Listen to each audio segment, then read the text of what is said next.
삼성중공업 2026년 상반기 실적을 슬프트 회계로 분석하고 연말 매출 및 손익분기점을 예측해 보도록 하겠습니다. 매출은 18.5% 증가했고 영업이익은 105%가 감소했습니다. 포괄 가공비 배부 재고자산 회전율은 3.2회전, PBR은 3.77 상태입니다.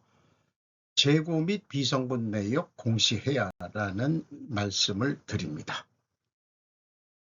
삼성중공업 사업 개요에 대한 것을 좀 작성해 봤습니다. 삼성중공업은 조선 비중보다도 해양 플랫폼 비중이 높은 기업으로 알려져 있습니다. 어떻게 생각하면 건설업 성격이 짙다고 할 수 있겠습니다. 주가는 2650원으로서 1년 전보다 4%밖에 상승 안 했습니다. PBR은 3.77 상태로 40%가 하락했습니다. 5% 이상 주주는 삼성전자가 15.2%, 국민연금공단이 7.3%, 외국인이 28.83%를 가지고 있는데 JP모건 CLSA가 검색 당일날 눈에 띕니다. 슬프트 회계로 분석한 결과입니다. 매출은 6조 1248억 원으로 18.5% 증가했습니다. 매출에 비례하는 매출 재료비는 2조 3686억 원으로 16.5% 증가했습니다. 매출 증가율하고의 갭이 마이너스 2%이기 때문에 여기서 우리는 원재료 가격이 하락했다라고 1차 추론을 해볼 수 있습니다. 운영경비는 3조 7829억 원으로 47.7% 크게 증가했습니다. 그 결과 TOE 생산성은 1을 넘지 못하고 0.99로서 영업손실 267억 원이 났습니다. 전년 대비 104.7% 하락했습니다. 가공비 포괄 가공비 배부 재고자산 회전율은 3.2회전 정도로 전년도 상반기보다는 상승했습니다. 원가회계 손익계산서는 참고해 주시고요. 원가회계상으로서는 이익입니다. 6,105억 원, 83.4% 증가한 것으로. 일반 소비자들은 이거로 경영성적이 좋아졌다 이렇게 얘기하겠지만은 슬프트 관점에서는 적자였습니다. 삼성중공업은 상반기에 재고자산 내역을 공시하지 않았습니다.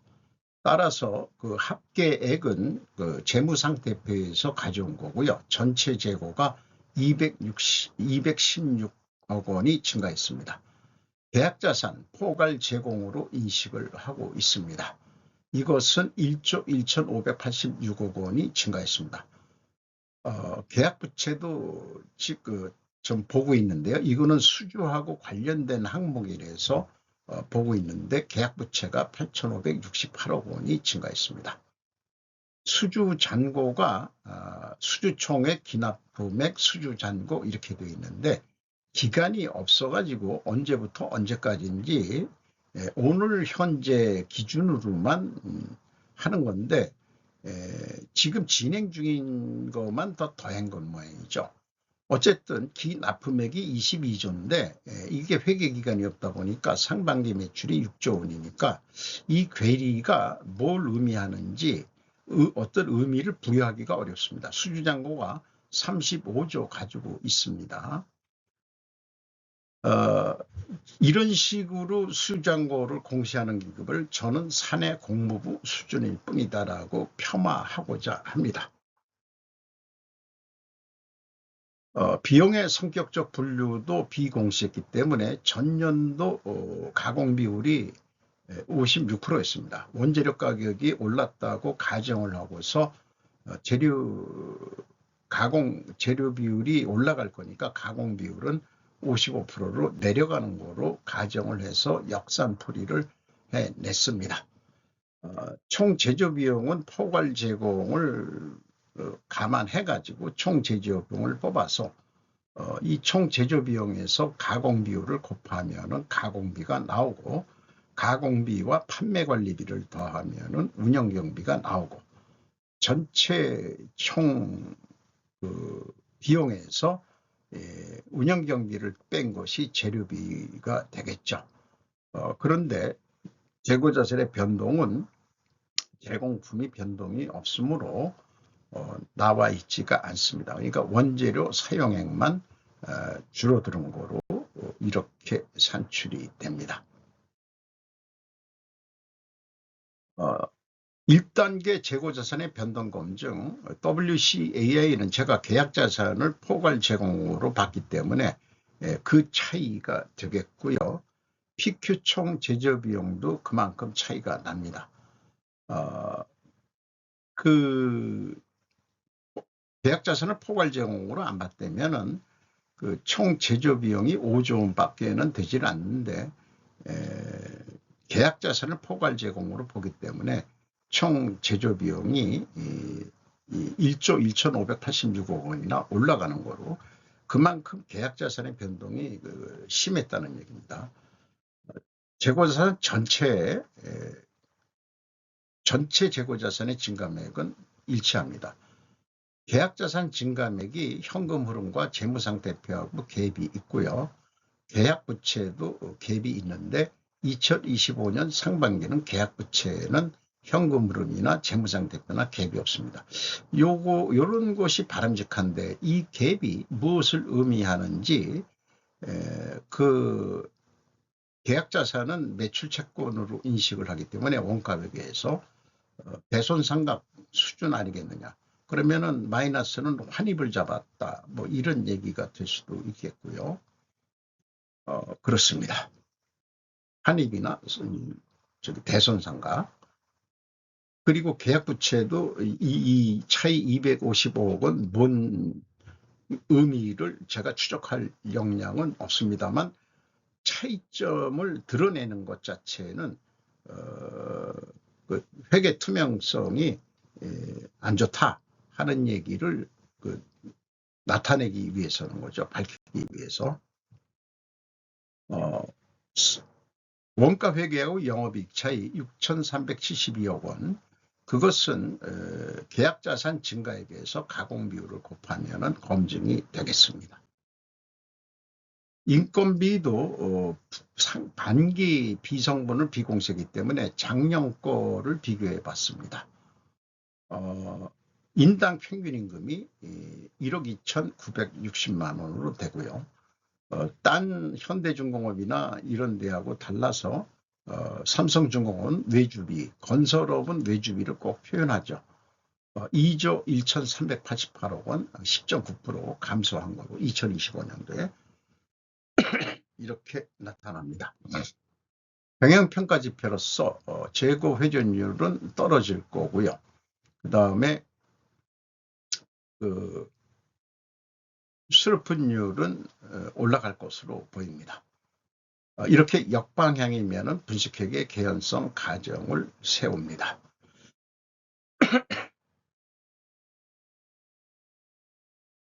영업구매평가지표로 매출채권 수금 속도 10.6회전, 수금을 매우 빨리 하고 있고요. 매입채무 지급속도 7.5회전입니다. 두퐁 ROA 자본회수율 1.9%로서 34.5% 상승했습니다. 자, 그 두 가지 경영평가지표가 역방향이기 때문에 분식회계 개연성 가정을 세우고 수료분율은 올라갔죠. 그래서 이것을 반증하려면은 원재료 가격이 상승하고 수주 판매 가격도 인상이 돼야 됩니다. 원재료 가격 7.9%, 철강유만 나타나고 있고요. 근데 회사가 표현한 데도 실제 당사에서 적용 중인 주요 원재료의 가격은 바잉 파워 및 물량 등에 따라 결정되므로 시중 유통 가격과는 다를 수 있습니다. 이건 공시 하나 만화 아니겠습니까? 이렇게 되면은. 그리고 선박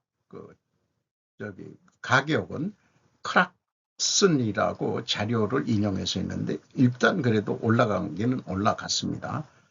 다만 해양공사, 그러니까 해양 플랜트, 건설공자 성격인 것은 가격을 산출할 수가 없어서 기재에 생략한다. 이렇게 되어 있습니다.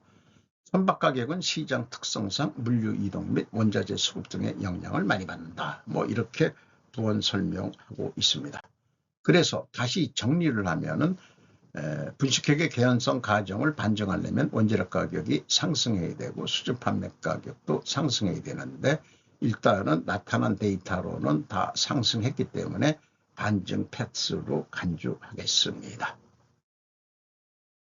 현금 재무지표입니다. 1번 EAT 새우 현금 순이익 1조 1,610억 원을 벌었습니다. 두 번째 EMS 영업활동 전체 유입된 돈은 1조 9,625억 원이 되겠고요. 사업활동 전체 최종 유입된 돈은 7,427억 원이 되겠습니다. 자유현금으로는 채권자한테 6,697억 원을 갚았습니다. 이자부채 레버리지율이 17.7%로 내려갔습니다. ROE는 이익배당은 없습니다. 왜냐? 2월 결손금이 계속 존재하기 때문에 그렇습니다. 납입자본 성장률 1.6으로 좀 올랐고요. 이익잉여금률은 마이너스이기 때문에 결손금률이 49.7%로 내려갔다는 얘기는 개선이 됐다는 얘기죠. 저 결손금률이 이익잉여금률로 플러스가 돼야 그 다음에 이익배당을 그때 가서는 가능할 겁니다. 삼성중공업은 해양프렌터가 주종으로 건설업 성격으로 현장별 독립채산제 같은 선급금 계정 규모가 크다고 할 수 있겠습니다. 선급금하고 선급비용이 있는데 1조 1,381억 원, 861억 원이 증가를 했습니다. 부채 자본 계정입니다. 회사 전체 자산 규모는 17조 거의 8천억 원대 수준입니다. 상반기 실적을 토대로 연간 매출 2026년 손익분기점 매출로 계획을 해야 될 것 같습니다. 적자 보겠다는 계획은 세울 수가 없으니까요. 그래서 그 운영경비를 1 더하기 100%를 하고 영업이익은 제로로 해서 스루펀율로 나누면은 12조 3,367억 원을 할 것 같습니다. 그리고 매출 재료비 기준에서도 여기가 101.4%가 되기 때문에 매출 재료비도 101.4% 하면은 동일한 매출액을 계획을 할 수 있겠습니다. 동일한 방법으로 전년도에 예측을 했다면 10조 3,375억 원을 예측을 했을 텐데 그러면 실제 결과보다는 제가 2.8% 낮게 예측을 했을 거예요. 이게 올해 실행 계획할 때 가만히 좀 돼야 되겠죠. 그런데 전년도의 손익분기점은 9.8월인데 올해는 12.1월. 아까도 적자지만은 연간까지 적자가 예상이 됩니다. 그러면은 실현 가능한 실행 계획을 세울 필요가 있겠죠. 실현 가능한 매출 계획으로서 101.4% 좀 증가하는 거로 봤고요. 그 다음에 그 계약을 톤당 단가로 비율을 한다면은 톤당 1,230만 원에 계약하는 거로 그러면은 우수리를 떼다 보니까 적자인데 매출 달성 시기는 연내에 가능하고 그 다음에 손익분기점 수준까지만 했기 때문에 그래도 그 손익분기점은 1년이 넘기 때문에 이것을 연내에 실현하기 위해서는 어떻게 해야 되느냐. 계약자산 회전율을 올린다는 뜻은 지금 진행 중인 그 공정을 빨리 끝내가지고 추가 매출을 인식한다는 개념입니다. 그래서 매출이 12조 8,594억 원이 되면은 운영경비가 다소 증가하더라도 매출 재료비도 물론 증가하죠. 그러면은 영업이익으로 946억 원 영업이익을 낼 수 있겠다. 이렇게 일단 해볼 수 있겠습니다. 원가 회계 기준으로도 그 101.4%에서 재고의 변동은 없고요. 그 매출액을 12조 3,281억 원 정도 하는 것으로 예상이 됩니다. 이 경우는 이제 영업이익 2배 올라가는 거로 100%, 1 더하기 100%에서 그렇게 계획을 세워봅니다.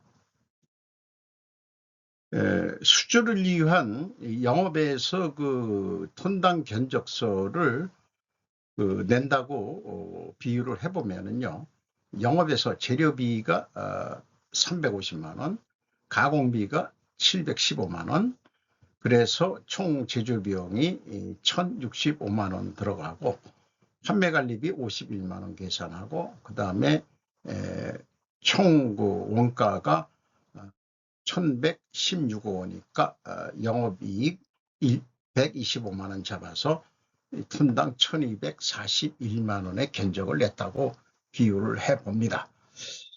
그런데 스루프 쪽에서는 1,230만 원이면 된다는데 해가지고 이거로 계약을 하면은 그래도 이익이 남죠.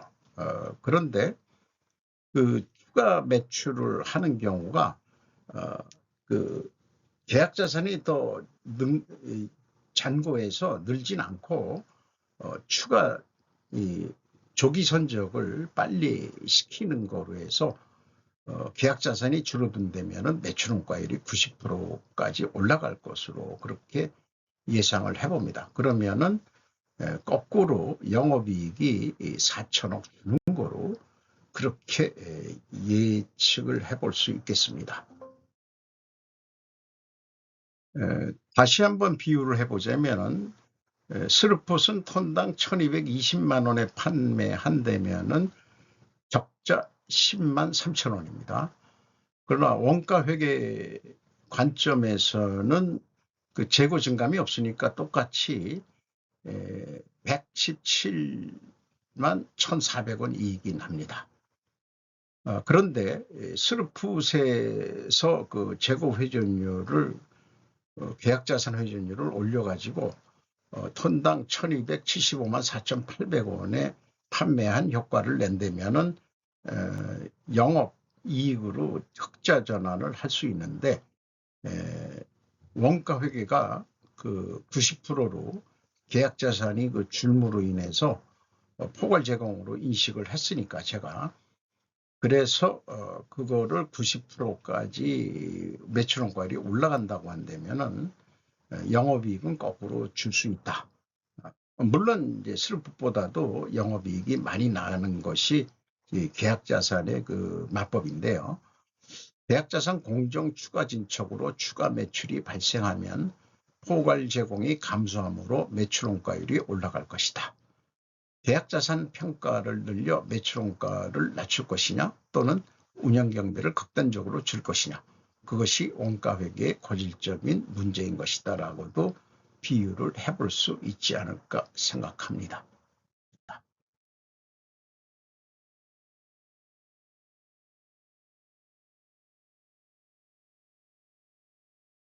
오늘도 좋은 하루 되시기 바랍니다. 굿나잇.